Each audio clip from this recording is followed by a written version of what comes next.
Radical. The NBA has been wild this year, and really, really fun to watch. I thought I'd take a moment and go over the NBA standings. Let's take a look at this. A lot of this is incredibly surprising. Some of the standings, not so much, but some of them, yes, very, very exciting. First, we'll go to the Eastern Conference, starting from 15 all the way to 1. 15, Hornets, not really surprising. I think they've had some injuries, but yeah, that's probably got to be the worst team in the league. Pistons, Magic, Wizards, Bulls, that's surprising. Because the Bulls last year, they were near the top of the standings. Raptors, Hawks, Heat, got middle of the pack. Pacers, that's a pleasant surprise. See, a lot of people thought the Pacers would actually be tanking this year. But the Pacers, they've got some great players, and they're one of those sneaky good teams. The Knicks, that's kind of shocking to me. But they picked up that one guy.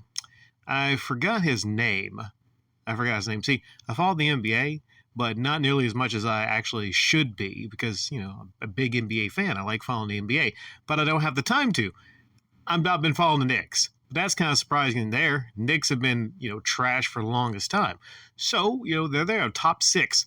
5 76ers.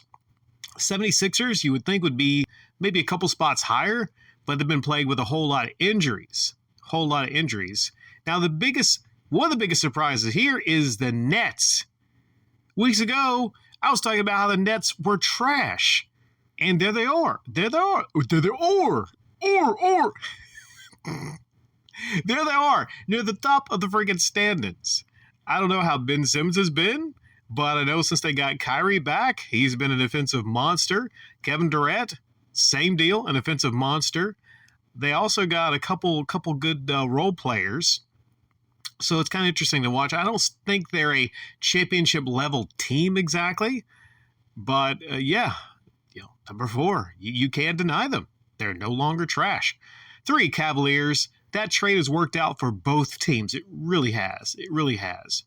Getting Donovan Mitchell has really been a godsend for them. And number 2, you got the Bucks, and then you got the Celtics. I think the Bucks and the Celtics, clearly, they're ahead of the other teams by, you can look at the numbers, but I think the Bucks and the Celtics, those are the two teams that stand far ahead of the other teams there. I go into detail on the Celtics and the Bucks, but I kind of want to, get through this really quick. I'm biased towards talking about certain teams, but I think we all are, aren't we? We all follow certain teams more than others. To me, the Bucks are just amazing. They're just, I don't know. They're not as exciting as some of the other teams, but they're an amazing team. I'll say that. Okay, the Celtics, I think they've been without a couple players, really good defensive player, but still they're 22-7. We'll talk about them in a moment. One game in particular I want to focus on. Now, the West, this is kind of shocking. Definitely is. I want to spend more time talking about this right here. 15, Rockets, Spurs, Thunder, not that shocking. The Lakers, we'll get to the Lakers in a moment. They're in the 12th spot. We'll get to those Lakers in a moment. 11, Timberwolves. That trade, I think, for Rudy Gobert, I don't think it's working out that well. 10, what are the defending champion Golden State Warriors doing in the 10 spot? Well, they're there because they can't play a lick of fucking defense, at least on the road. Their home record is 12-2, but they lose almost all their road games. Just no discipline. They lose almost all their road games. And now Steph Curry is out with an injury for a couple weeks. So, good luck with that. Wouldn't it be insane if the Warriors actually did not make the play-ins and the playoffs? I still think they'll make the playoffs, but yeah, that is nuts. The big shocker here is Wiseman just didn't seem to work out for them. They sent him back to G League. They might try to trade Wiseman. I see them making a big trade move to try to get to be a much better team. The Mavericks, they're in 9th spot. Luka's just doing too much. Luka's an defensive powerhouse, but you got to get him a running mate. Luka's great, but I think they have a definite ceiling until you get Luka some help. Clippers 8, the Jazz. Like I said, the Jazz, things are working out a little better for them. They were near the top of the standings a couple weeks ago, I believe, but they kind of came back down to earth a little bit. But, middle of the pack, but still, I think that was a good trade for both teams. Oh, yeah, and the Clippers, Kawhi Leonard is back. I'm not sure for how long. He had a great game. He scored like maybe 25. He was efficient, maybe 10 or 12, But the thing I question about that team is, even Kawhi said something about the playoffs mattering and the regular season not. I just question their overall devotion. I don't think there is in it to win it, or some players are, as maybe some of the other teams. But I might be wrong. 6, the Kings. The Kings in 6th spot. That's a big shocker there. I need to follow the Kings. I think they got that one guy, Sabonis, in that trade with the Pacers, I think it was. That's why they're so good. Honestly, I'll say the biggest shocker here, Trailblazers in 5th place. They don't have Damian Lillard right now. So that's one team I thought would be near the bottom. Then we got the Suns. No shocker there, top 4 team. Nuggets, a little bit higher than they were last year. Pelicans, Grizzlies, number 1. I think the Grizzlies as a first spot, it's not, they don't have a stranglehold on it. I don't. I think they're more of like a 3 or 4 team. The Pelicans, same deal. I don't think they have a stranglehold on the first spot. But what's really fun and interesting about the West is it looks wide open.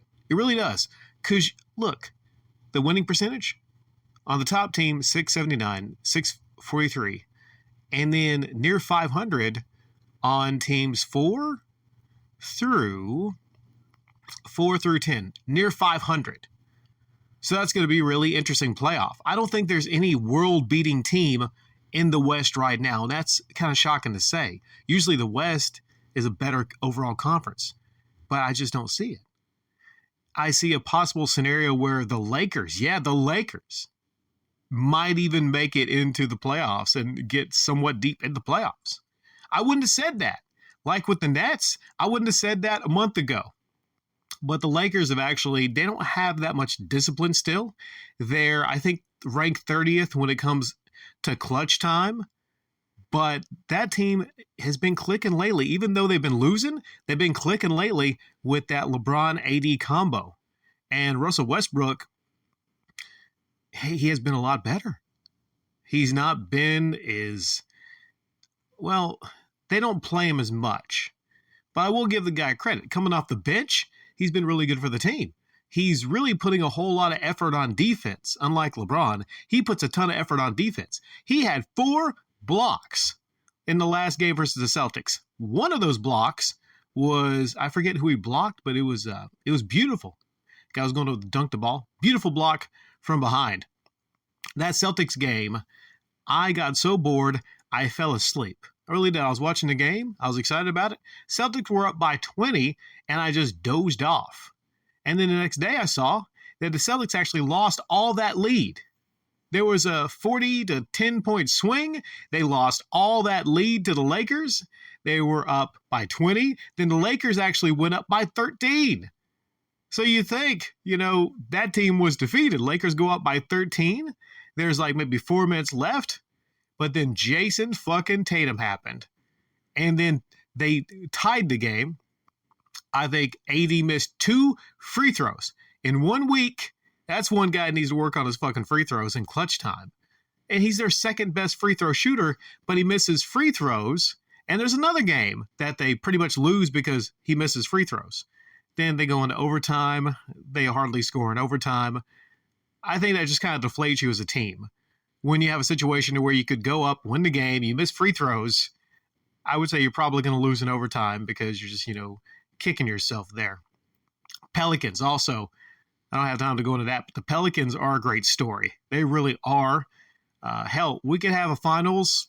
Hell, just looking at it, we could have the Pelicans versus the Nets. Wouldn't that be wild? The Pelicans versus the Nets? We could have freaking the 76ers versus the Grizzlies. this is just wide open, man.